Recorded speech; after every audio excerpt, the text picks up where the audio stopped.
Today we have Chef Jay Pelp with his faithful assistant Mika. There he is. He's going to show us how to cook and prepare bread and butter pudding. So over to you, Mr. Pelp. Bread pudding is one of the most versatile and interesting desserts that I know of. It's really simple to make. You can play about with the ingredients quite a lot. So I'm going to show you a fairly basic version and you can adapt this according to what you like to do. So firstly, I've got 6 eggs. I'm going to break them up really gently with a fork here. And then they don't need to be well mixed, just broken through so that there are no whole yolks left. I've also got here 500 mils of milk. You can use any milk that you want. I would go for whole milk for the flavour, and this is semi-skimmed and it's okay. So the eggs go there into the milk, slop, and not the shell that got in there. And I'm going to give that another thorough mix through.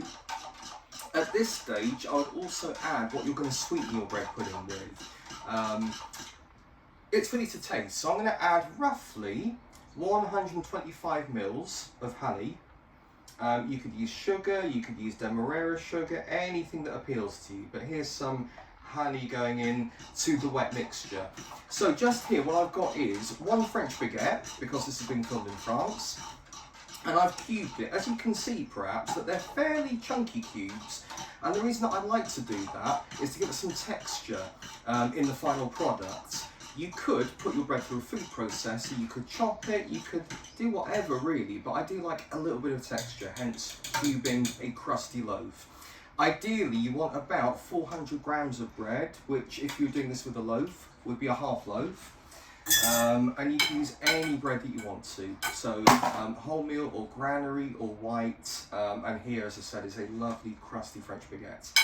So that's pretty much done already. So all of the wet ingredients go in with the bread, and I'm going to let them soak through half an hour minimum. If you can do this overnight, you'll have such a rich texture forming. So I'm going to press this down just a bit. You can use your hands, you can use an implement. I'm probably not going to get that covered in egg mixture, so I'm going to press it down using the ladle for today.